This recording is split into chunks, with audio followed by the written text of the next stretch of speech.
I'm Matthew Kelly, and welcome back to Radical and Relevant, where we are exploring the genius and the simplicity of the gospel and learning to apply that genius and simplicity to our own lives.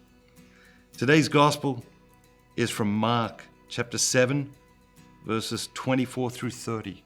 Remember, you're looking for a word or a phrase or an idea that God is using to speak to you today, to challenge you, to teach you, to encourage you. And from there, Jesus arose and went away to the region of Tyre and Sidon, and he entered a house and would not have anyone know it, yet he could not be hidden. Immediately a woman whose little daughter was possessed by an unclean spirit heard of him and came and fell down at his feet.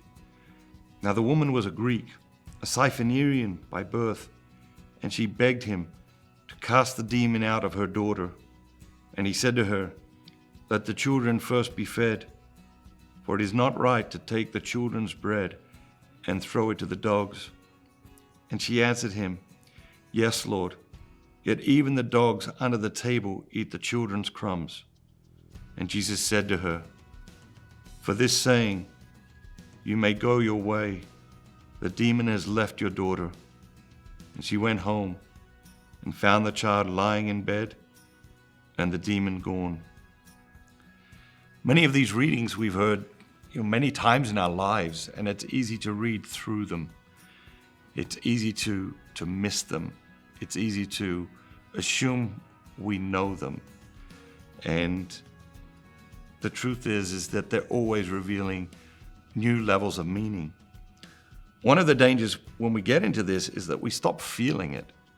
It's important not just to read the Gospels, but to feel the Gospels. This woman has come to Jesus. Her daughter is possessed. What is her state of stress? What is her state of anxiety? What is her state of sadness? What is her state of desperation? Did you feel any of that when you were reading it? Because the reality is, often I don't. We just read through it. It's an intellectual exercise.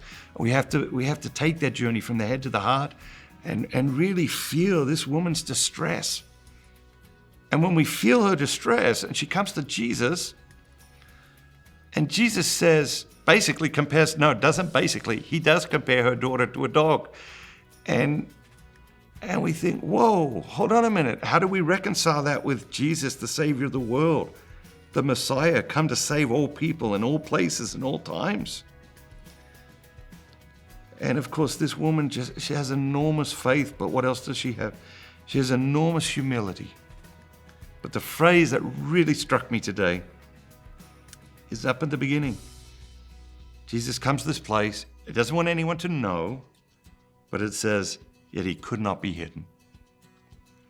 You can't hide Jesus. He can't be hidden. When he comes to live in us, he wants to live in us in powerful ways, and you can't hide that. That will demonstrate itself in ways that we understand and ways that we will be amazed at. And so today, let's invite Jesus again to come and live in us, powerfully live in us and live through us. God bless you.